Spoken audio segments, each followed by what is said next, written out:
Hello and welcome to Thursday night on the Savage Universe stream. I am J-M, and with me tonight is Tracy Sizemore returning to the Savage Universe. Always appropriate to talk with you, Tracy, because the universe is kind of what you're exploring. Yes. Well, at least a little section of the Milky Way, anyway. But yes, so Han Cluster, theoretically, the way it is Earth is about 3,000 light years away from the Han Cluster, and the Han Cluster encompasses about 150 to 200 light years of space. Awesome. Well, I'm so glad to have you on to talk about this. I know that if you're following SavageUniverse.com, you know that the Jumpstart has already released. But let's start there in case people didn't know that's released. I'll put the link in the chat. Jumpstart's live. Jumpstart's live. It took a long time, and I'm very excited about it. And it's going pretty good. And I'm so grateful to everybody who's downloaded it, and especially people who have contributed some money to it. It's available pay as you want, so you don't have to pay anything for it. But I really just wanted eyes on it. I wanted people to see it because I'm so excited to share it. It really is a passion of mine. And so yeah, it's got some brief history, some essential setting rules, and then a full no fooling around adventure. This isn't just a sort of throwaway adventure. This is I really put some thought into this. Oh yeah. In the way that it introduces you to the setting, it introduces you to the mechanics that are new and different, and it offers you, you to be real heroes in a big kind of way. Yeah, it's pretty cool, I think. It's very cool. And all right, I have a ton of other questions, and of course, this is what I love about hanging out and chatting with you, is that the inspiration just keeps coming. Sure. Intro adventures are really important, especially in a Jumpstart. I think to some of my favorite introductory adventures, Control Group from Delta Green, Greg Stolze wrote it, where each adventure is focusing on adding just one new mechanic of the game. You start off as scientists on the space shuttle, and all you have to learn is how skills work. Yeah. And we're slowly adding in. I think crafting a good introductory adventure is something of a lost art, or a very difficult thing to approach. So how did you approach this? Because it sounded like you had really clear goals, and I think they came across wonderfully in the adventure. But what was your thought process behind putting together this introductory adventure? Oh, yeah. And Citizen Armistice ran the adventure twice already. Wow. Okay. I know. Awesome. I read it twice.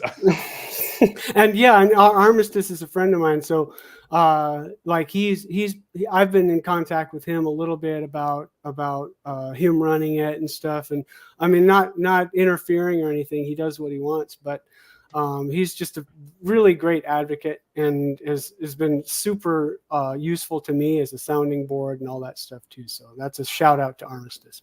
But yeah, my creation of that adventure happened 2 years ago.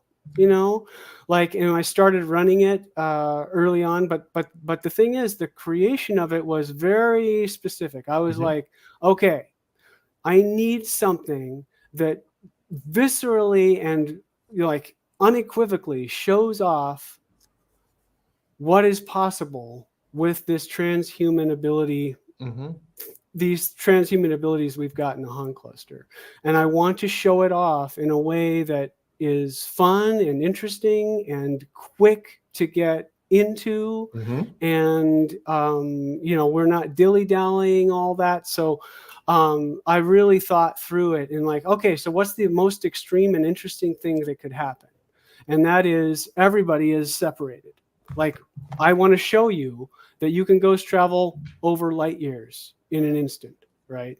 So the best way to do that is to separate the PCs right off the bat. You have no choice. Yeah. And you're not going to be able to help each other, by getting there, by just hopping into your spaceship and hyperdriving over. You're going to have to ghost travel to do it. And then I wanted a cluster-wide crisis, which sort of got developed before even that. because way early on, and I don't want to give away what happens in the Jumpstart, but I had an adventure that was specific to that happened. That it was basically what happens in the Jumpstart, but it was much more localized, where everybody Okay. together and everybody sort of solved the problem in a very confined space, in a sort of almost a bottle episode, right?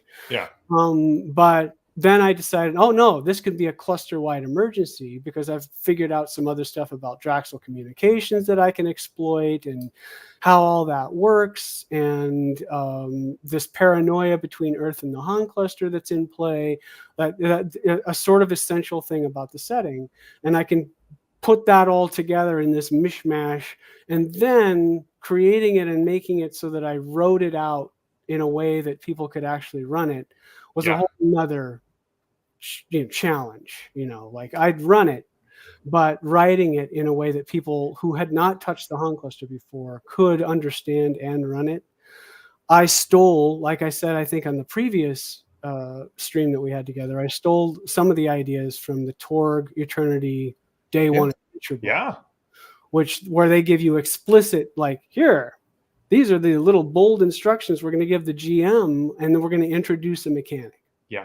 We're going to say, here, this is your first skill roll. Yay. And I'm not quite doing that, but I am saying this is the first opportunity that the PCs will be able to, or want to, start talking among their X-Bond, right? Or ghost traveling to each other. And when that happens, here's what you do, GM. Here's the mechanics that are in play, and it's okay. Trust us. This is going to work. Yeah, I would put this introductory adventure up with some of my favorite recent. I don't know if you're a fan of Warhammer, but Cubicle 7's introductory adventures they put in their starter boxes, they do the same thing. They're like, hey, we realize this isn't just for the players. Yeah, we're going to be guiding people through for the first time. And I heard a story long ago that during the original development of Legend of the Five Rings, John Wick ran the adventure, the first play test, and the guys at AEG were like, great, now you just have to figure out how to write it so that everyone running it has you in the box. Exactly. Because if we can't replicate this. Exactly. Yeah. And that's a challenge. It's a huge challenge. And to me, it's important. And it's not important to everybody. I get that. But to me, I don't half-ass things. No. I try to, if I'm going to do it, I'm going to do it.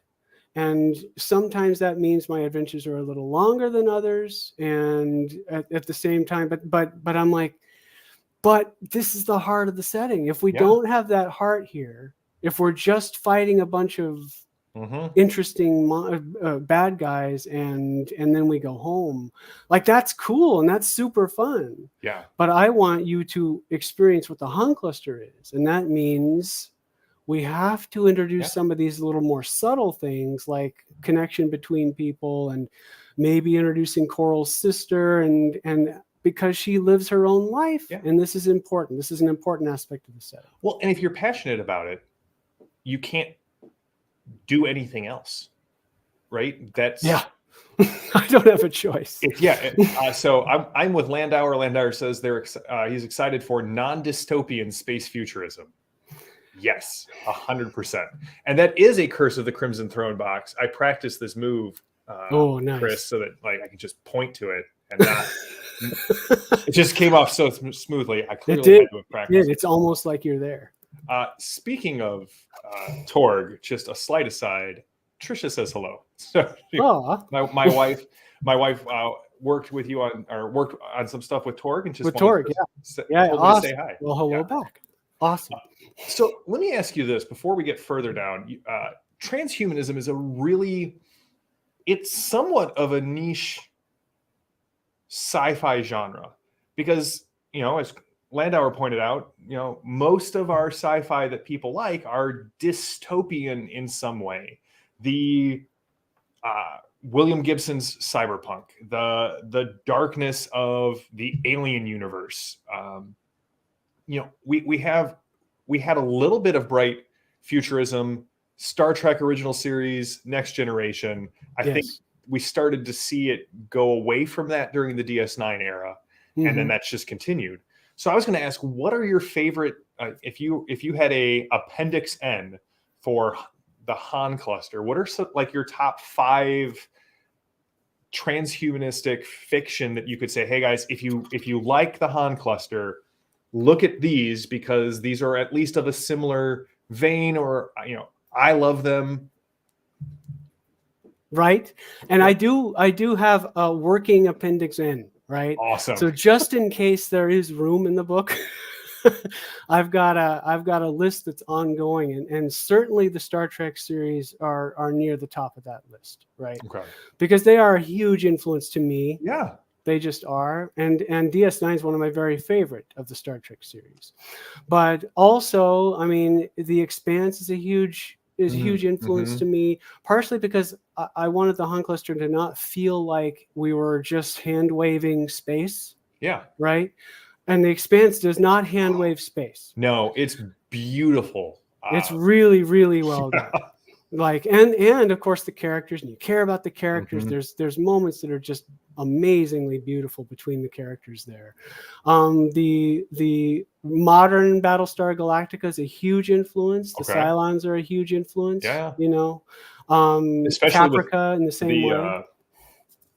The skin jobs, right? Yes, that has the human-looking Cylons has, and it's not even I'm not sure it's an influence or if it's just a contemporary. Like it's both, right? Yeah. It's all this stuff is sort of mishmashed together. Oh yeah. But Caprica goes even further into that, even though that wasn't as popular. Right. But I really loved it because it really kind of explored some of that. I also cite Larry Niven, who now I've kind of he's just he had his problems. Oh, I'm not going to say he didn't. Yeah. But some of the vision he had and some of the ideas he had are hugely influential to me, whether I like it or not. Yeah. Right. Ringworld, Mankazin Wars, like and the Known Space series, all that other stuff that Gil Hamilton, Long Arm of Gil Hamilton, all that stuff. But others, including some of the stuff like Ex Machina, which is that movie about a robot who is constructed and sort of has her own problems and decisions to make about whether she wants to be imprisoned like that or not. Her is the same way, this sort of sentient AI girlfriend that Joaquin Phoenix has, right? Yeah. And then, of course, Dune is a huge influence on the Han Cluster. Yeah. What I call the Han Cluster, and to sum it up, like there's all kinds of others, but to sum it up, I kind of am starting to use this because you always want the meets thing. It's this meets this. Yeah. Even though, of course, that's really reductive and I kind of don't like it. But I would say the Han Cluster comes pretty close to Dune meets Ted Lasso. And I think that's interesting enough that people go, oh, man. What? I'm 100% there. Even if I hadn't read the Jumpstart, even if I hadn't had a sneak peek at the player section of the Han Cluster. Yes. That alone. Again, I mean, I won't go down this rabbit hole, but man, not only was Ted Lasso just great, but at the time at which it hit, we needed some positivity. We did. And that's a huge. Han Cluster was born way before Ted Lasso came around. Yeah. But Ted Lasso has informed it and has validated it, and has done all those things to make me go, wow, I really need to do this. I really need to finish this and get this out. Awesome. Because there's, especially in the plot point campaign, and I've got a play test of that going right now. In fact, we're playing tonight. I'm showing you what connection means in the Han Cluster and why it's so important to me and why it's so important to all of us. And I'm in the best way that I can, and I'm not trying to say that I'm the end all be all. I'm just trying to bring that feeling to the RPG space, in addition to making adventures where you can do things, where you can be heroes, where there are enemies out there to fight, and still feel like the setting itself has an optimistic vibe, has an optimistic outlook. And I think, I mean, it's a much more difficult genre to play in because there is something very human about looking at the future in a very pessimistic view. I love sharing that one of the oldest, if not the oldest, extant pieces of writing we have is a clay tablet where someone is writing to his son telling him how much better it was when he was a child. Mm-hmm. And that's just continued, yes, forward. But you're right. The transhumanism thing, like, it is so default dystopian. Mm-hmm. Between cyberpunk, which I love cyberpunk. Yeah. It's awesome. In fact, I want to explore cyberpunk, right? But Han Cluster isn't that. Or Altered Carbon, which is also very kind of. It just feels a little bit like, okay, is this where we end up? Yeah. Which is okay. It's interesting, but it's Yeah. also. It has all of the veneer of cyberpunk and all of the depressing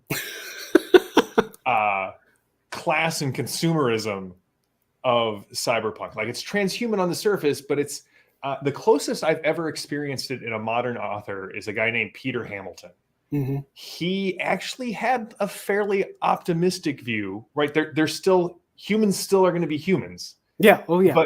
But this idea that maybe we can overcome, or enough of us can overcome, yes, to make the world a better place. I think that's my problem with sort of modern Star Trek is they lost Roddenberry's optimism of the future. And it's an easier story to tell. I'm not going to lie. Like, dystopia is so much easier to tell. Oh, it so much is. And in writing it, of course, there's that problem, right? It's like, it's so much easier to say the bad thing has happened and now everything is dangerous. So you got to have your weapons with you wherever you go. You got to have all that stuff, and you got to be on your toes and ready to be heroes and fight or do the things. That's so much easier from an adventure standpoint and from a narrative, like, we have stuff to do standpoint than what I'm trying to do. And that said, again, I've said it before, is there's not any lack of things to do or bad people out there. Like, they're all out there. And like you say, humans are going to human. And that's kind of beautiful in a way. Like, we need that discourse. We need that difference among each other and different viewpoints that sometimes turns to violence. We need it. I mean, it's hard to live without it. It's part of who we are. And I'm not turning my back on that. Yeah. And I think it's important that you don't, because otherwise, and Ted Lasso didn't either. No. That's the beauty of it. It was unironic. They never tried to make him look like, there was not this big reveal that it was all going to fall apart because this was his worldview. Yes. Yeah. John, I agree. Pandora Star and Judas Unchained. Mwah. So, all right, we got a couple of comments that I wanted to come back and highlight. But first of all, I was going to say, one of the things that I love about hearing you talk about the Han Cluster is it's very close to how I talk about role-playing games. Role-playing games are one of the few things we still do as humans in today's day and age, to sit around with friends, whether it's virtually or in real life, and put away things and just spend time as friends and people together and create those connections. Yeah. And so the fact that you're trying to replicate that feeling in the game, Shane says, Shane's on said that he played the Han Cluster and loved it. You've got a great and refreshing take on sci-fi. That's fantastic. It is. Like, he played Trinity's Mustang, I remember specifically, and that was a super fun night. It was just one adventure, right? But I don't know if he's played another one or not. But he will play more, because I'm going to do a full at the table in person play test of the Han Cluster with that group. So awesome. I'm building up to that. I want to make sure it's good enough, and I want to make sure that I feel like it's worthy of that group, and I'm getting final comments that I didn't I didn't need before. Like I'm like, Yeah. okay, I'm bringing my A game here, and then now we can go through this and see, Awesome. what the final stuff is. But yeah, I mean, I'm so grateful because Shane has been a super supportive influence here in many ways, not only as a friend, but as a just very experienced, and having gone through all the ups and downs, that has really helped me to shepherd me through this process as a friend and as a mentor. Awesome. Well, we had a question that I'm going to jump over to from Cripright.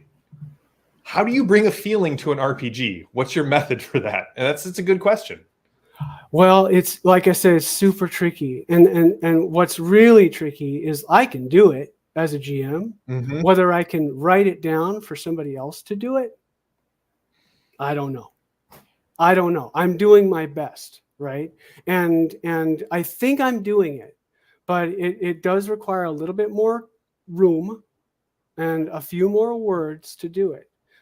Because what I'm telling you is like, okay, so here's the adventure. Here's what's happening. There's crazy stuff going on. You're going to help the Rassiter because they're in big trouble in a big pirate attack. They're about to be attacked again, right? But also, but then I have these sidebars that say, okay, so you're meeting this particular person, and this is the story of this person. It's a short thing. It's short, but it's important because it tells the GM how to play that person in a way that it invites the heroes to engage with them more than on just we're the heroes and we're going to do what we need to do to solve this problem level. Yeah. Right. There's much more that you're doing. The other thing, Cryptwright, that I would say is that, and this Daryl and I tell people this all the time, is to personify the goals that you're trying to achieve. So if you're trying to save the people of the Rassiter, you could say there's people on the Rassiter you're trying to save, and once you've done it, they all cheer and everybody's happy and blah, blah, blah. Or you could bring in this particular little girl who's lost her father and doesn't quite know what to do. And, she is the eyes through which you see the people of the Rassiter. Mm-hmm. And when you meet her and start to care about her and what's going on with her and her sort of journey as you're trying to help this ship and its crew get back together and get connected together and do their thing, you start to see what influence you're having on her. Mm-hmm. And then you start to feel connected with the Rassiter because of Catherine, right? And you personify those goals like that, or those people, and that's a great way to sort of create a feeling in an RPG. Yeah, so there's lots of face of to it. Yeah. Yes, putting a face to each of the things you're trying to do, or putting a face to the enemy, putting a face to your friends, putting a face to your hindrance, right? Putting a face to the edges that you have, and that's tricky, but it works, and it's one of those sort of things that a lot of people don't think of. I saw a debate on the internet recently, which is always a good way to start a conversation, and about something very similar to this, where somebody was arguing that a lot of games have the mechanic where I spend this Benny and I happen, whatever the meta currency is, and I happen to know the person who's in this scene. Mm-hmm. And they said that they have never been in a game where that created as much emotional bond with the players as what you're describing right here. Yes. That the fabrication of a emotional connection is basically as dry as I've just made it. Whereas putting a face on it and seeing this NPC as a person, that's what creates this bond between players and NPCs, right? It's why they want to connect with them. They want to collect them, as some players tend to do. Yes. And they want to get involved with the setting and make sure bad things don't happen to the people they care about. And if you can make that happen, you have RPG gold. Yeah, watching those people develop based on what you are doing, right? It's magical. And I've said this before, but this is kind of why I don't love extensive character backgrounds, because it does the same thing that you're talking about. I've got a Benny. I know this person from way back. Unless you're a fantastic role player who really is on the ball and can really kind of generate those kinds of emotive like references right off the bat, it doesn't work as well as if you meet the character in game, play through an adventure or more with that character sort of entering in and out of your lives. And that connection will be unforgettable. Whereas my sister from my background, you know, that I grew up with for 20 years before I started adventuring, which nobody knows and nobody has seen, there's no real connection to that person. And the GM may or may not be able to bring that person in effectively, because... And then I'm never going to do as good of a job making that character a living person in the campaign as it was in the head of the person who wrote the long backstory. And I'm not saying don't write a long backstory. I'm just saying, sure, that person is never going to live up to the, maybe not never, that generally maybe that person not never. doesn't, that character doesn't live up to the expectations that you brought to the table, compared to everyone falling in love with the blacksmith's son that they rescued, you know, from space zombies, going back to Shane's comment. And it's certainly not going to be as meaningful to the other players at the table. So let's say the player who's got the background who created that character it may be really canon and super important to them, but it won't ever, unless the GM is just like, great, way better than I am, to be able to bring that character in and make that character meaningful to all the players. It's never going to be as meaningful to all the players as the character that they meet and get to know together throughout the course of the campaign. Yeah, they bond with as a group. Yes. Then everyone is invested, maybe not to the same degree, but they're all invested. Yes. All right, well, let's jump over to, you also released with the Han Cluster the digital extras bundle, which is also pay what you want. You want to tell? I'm going to put a link to this in the chat. What is in this? Like, okay, so the Jumpstart has everything you need, right? So it has the little history, it has some setting rules, it has the adventure full blown. It's all done.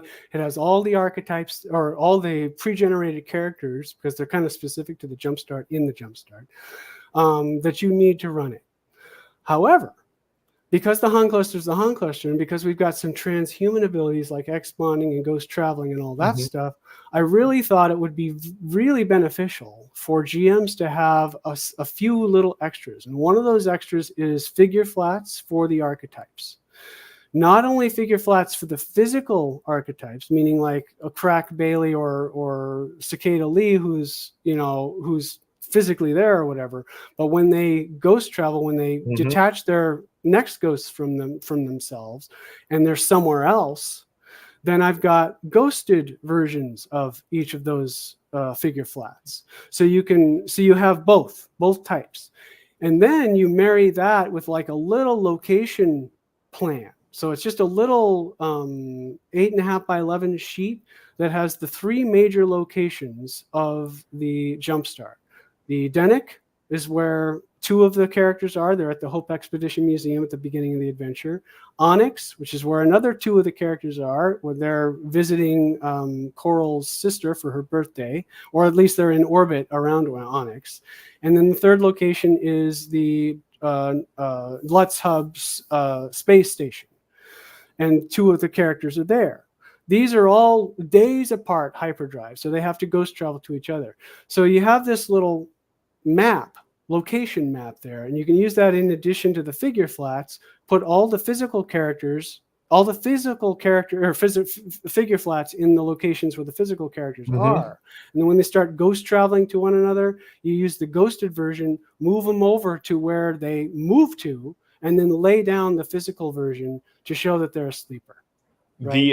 That level of attention to detail was just wonderful. but it makes it so Yeah, visceral for the it players is. and the GM to be able to say, okay, so you're here, you're a ghost here, and you're physical here. Fantastic. We all know where everybody is. It's all right there in front of us, right? And you don't have to use the stuff from the digital extras pack. You can make your own little representations and have little coins or use the clear bases instead of the colored bases or whatever, however it works for you, right? But I wanted to give you something. Yeah. And then in addition, there's a large format digital map of the climactic map for the Jumpstart. So you can use that in your VTT, or you can even print it out for people and you can stick it on the table. And then I've got VTT tokens. So you can ghosted and carapace. So you can use those in your VTT as well. So I just thought this would be cool. I mean, I think it would be very useful for players and GM to sort of viscerally understand these transhuman abilities that you've got. I think anytime you're putting something on the table that everyone can use as a reference, you're just adding a layer of usability, if you will, to the setting rule that's kind of core to the experience. Yeah. And I just wanted to give you something that you could use and put at the table and make it easier because this is, I mean, it can be a little overwhelming, but when you've got these tools and when you've got that final map out and your ghost travel, or some of you are ghosts and some of you are not, and you can ghost travel to one another in the battle, even like that all matters. And it's all part of the setting and it's all built in. And I wanted you to be able to have the tools to be able to do that. Well, especially when it's such a, let's call it counterintuitive to the way we have been, playing RPGs, if you will. The fact is, if you're not in the scene, you're not there. You don't have any way to be there. All you can do is make Monty Python comments that the table laughs at. Right. And then your yells at you and says you're not there, right? Yeah. Which is the worst feeling ever. It is. Well, it really is awful. Even as a GM, I forget sometimes who's not there because we're all sitting around the table. And if someone's, I'll start answering a question and then be like, wait, no, you're not there. The NPC's not going to react to what you just said. Yeah. And it's still that way. I mean, but you're basically able to talk to your fellow X-Bond mates, and you're not directly talking to the NPC, although you could if you ghost traveled over and then talk to them, Yeah. So it's totally possible. And the thing is, what's beautiful about this is I'm not saying let's get that horror aspect is important, right? So that being able to say you're not there, like you're I don't want to discount that because it is important, especially when you're trying to evoke a horror type of feel. The Han Cluster is not absent of horror. I want to be clear.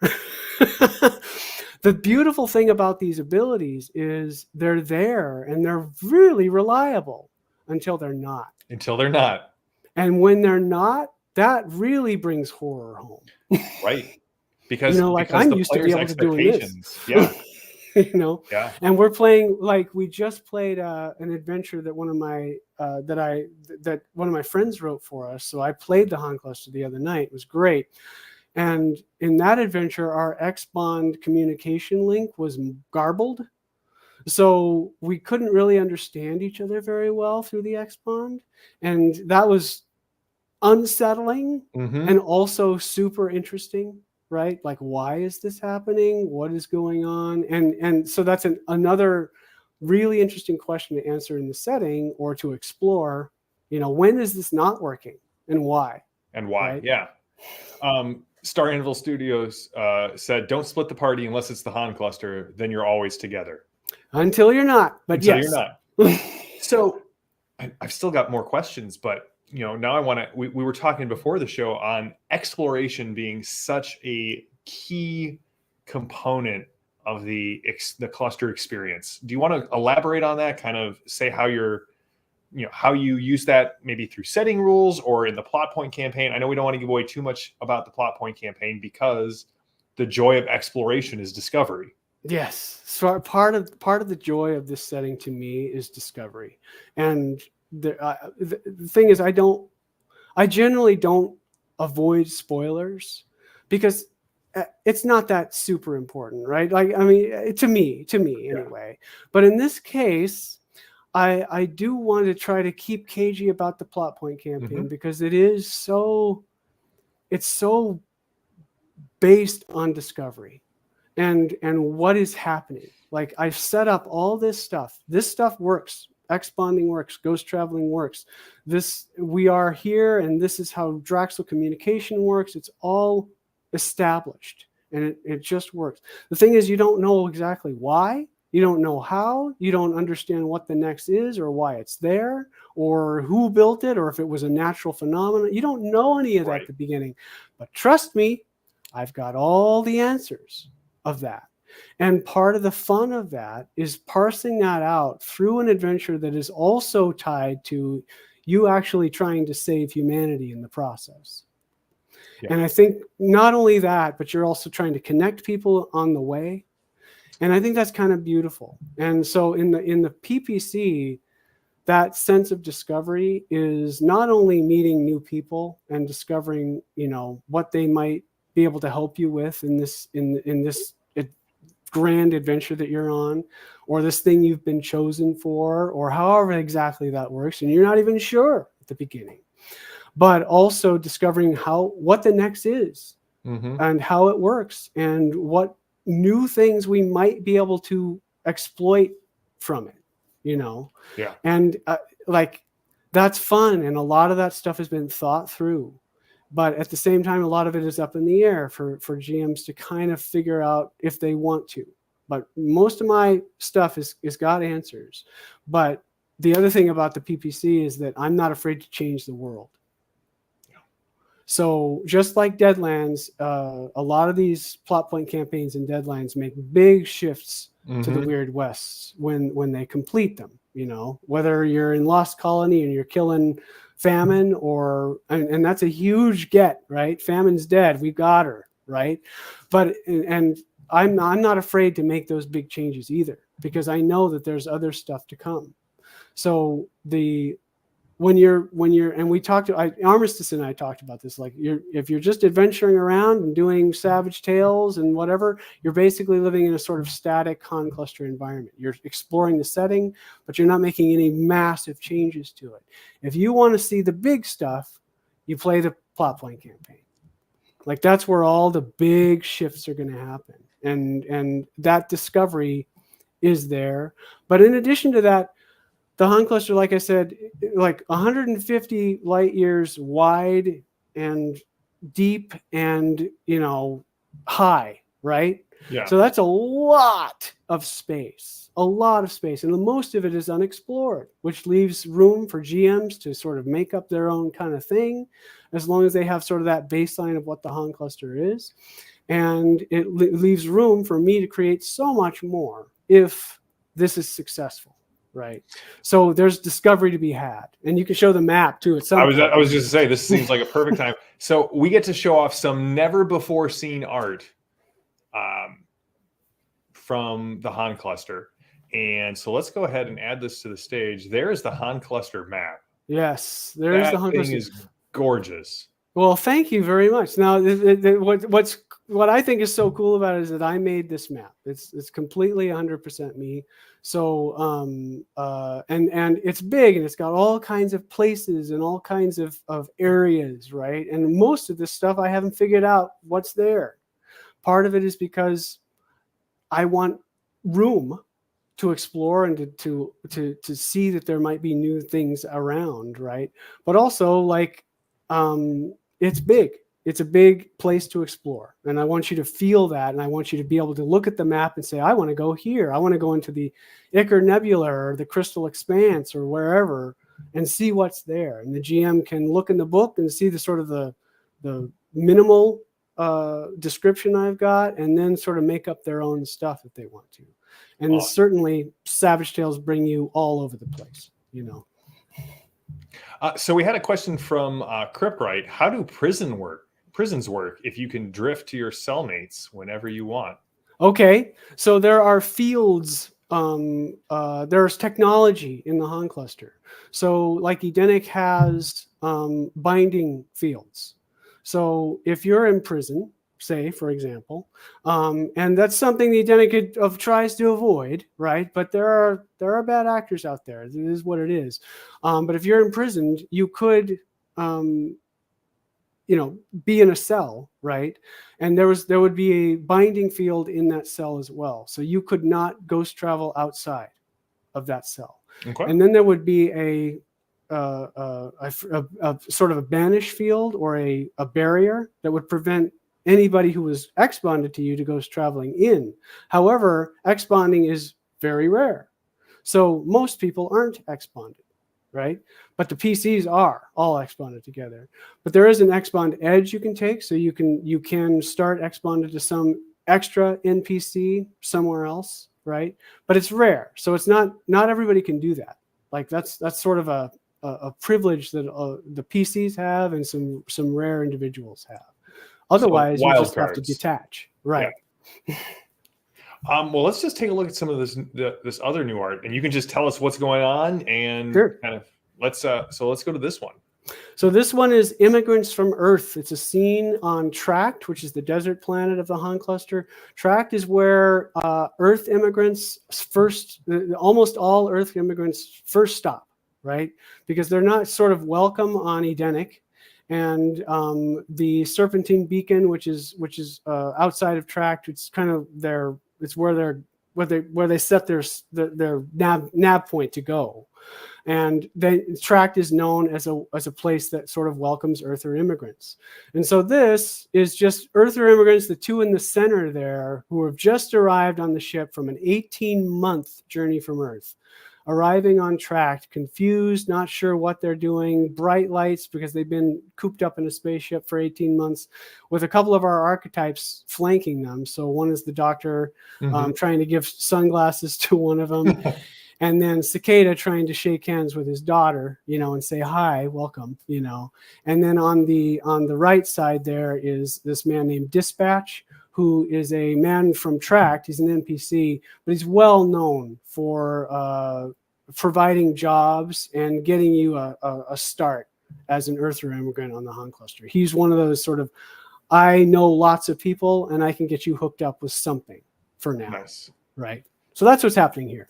All right, and we got this one. So this is on Earth. So this is kind of what Earth looks like. It's very crowded, and it's kind of smoggy in the background. You can see, and in the foreground on the left, there's an ad bot, and they can change their face to look like anything, and they're there to sell you stuff. So in these big, thick crowds, ad bots are there and they're very well programmed to do it. And ad bots are, by the way, among some of the actual robots who can ghost or create or have manifest their own drift ghosts. Right. They're sophisticated enough to do that.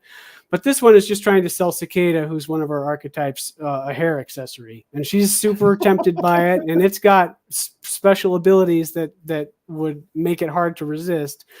And then Crack, our other archetype, is just pulling Cicada away, saying, no, you're not going to be duped into this again. So that's all this is. It's just one of those. I like again. Radio Salad Studio says, I want this to happen. This is an amazing premise and genius art. I agree. This is one of my favorite pieces, and this is a spoiler piece, and this has not been seen before outside of some select people. But this is sort of late stage or mid-stage plot point campaign, right? Where there are incursions from the necks that are happening, and especially when you go into hyperdrive, especially if you fly through nebulas and stuff. For whatever reason, there are incursions that bring these ghostly apparitions that are very, very dangerous, these monsters that inexplicably are trying to do harm to you. So our archetypes are trying to fight them. I just love that I get to show off all this art. Normally it's Landauer's job to do spoilers, but so this is a fantrol. That's the same thing you just saw in the previous one, but this is just a character piece for it. So that'll go somewhere. Yeah, that's terrifying. Yeah, that's the whole idea. It's not the face so much as it is the legs. Just going to toss that out there. And this is a Shock miner robot. So the Shock, the SHOK, are a colony of robots that mine crystal from a planet of the same name called Shock. And this is just a miner robot. There's a whole colony of these things. They're all sort of networked together. They've never ghosted, but they are one of the earliest sort of forms of artificial intelligence that were made in the Han cluster. They're sort of legendary, and they're very proprietary, meaning that not very many people get to see them because they're on this super dangerous planet. But they are the basis from which a lot of the super sophisticated machines that did ghost were sort of made from. Okay. So their schematics provided a lot of that stuff. And this is a Spectre, which is, again, what you saw earlier in that incursion piece. And these things are really terrifying because, and it's just a little spoiler here, their faces can morph into whatever human face that they happen to be looking at, except that they sort of demonstrate that person's like most rageful expression. Like they're there at their angriest, like they're completely unhinged in terms of just berserk anger. So it's sort of it causes a fear test because of that. Yeah. Right? Is the my brain just lost the word.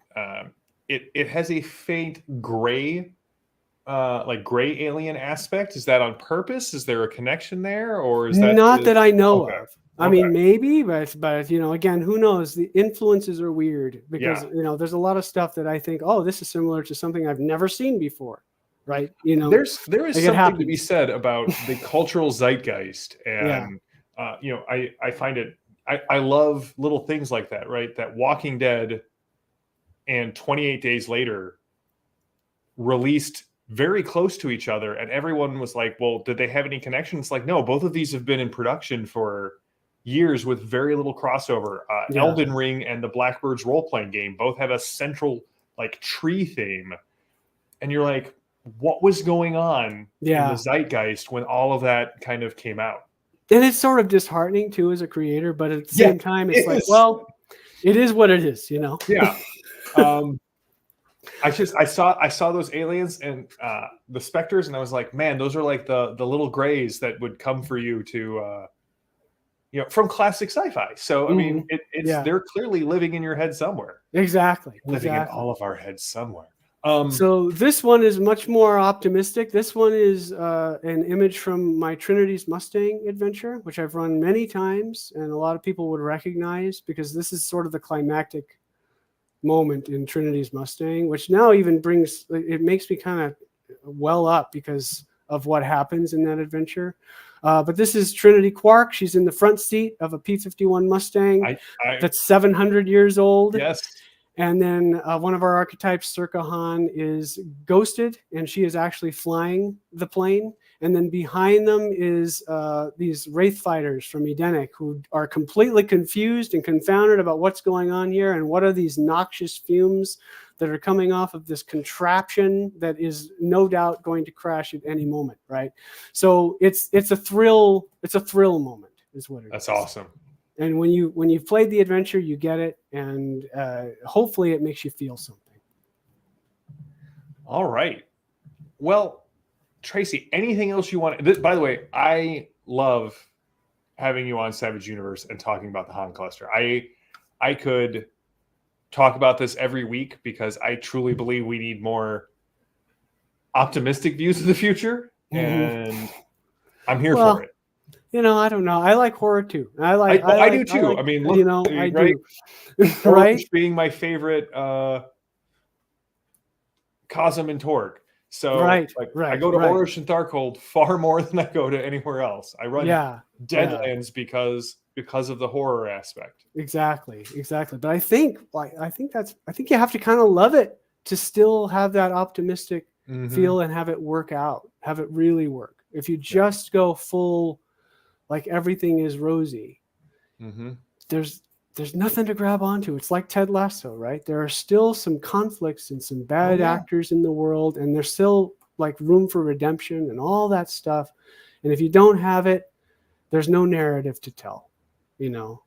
And so, yeah, I don't know. I don't have much else except to say thank you for having me on. Thank you for letting me talk about it. I really just I so love sharing this, and to have it out there and to have people be able to see the beginnings of it while I'm like hip, you know, neck deep working in the trenches to get this book done and to finish the plot point campaign and to do all the secrets and all that stuff and to put it in a format that is useful to everybody. This gives me, you know, energy in life to keep working on it and to make sure that I'm doing my very best with it and hopefully come out with something that people will be interested in, or at least a few people will. Well, hopefully the Jumpstart numbers are giving you encouragement, and I can't wait. So this Kickstarter is coming next year at some point. Next year. Yeah. I can't say when yet, but it'll be next year. So we'll have you on again when the Kickstarter goes live. And fantastic. I would love to, you know, during that month while the Kickstarter's running, if we want to plan like even 2 streams where we could do like an opening stream and one near the end to kind of.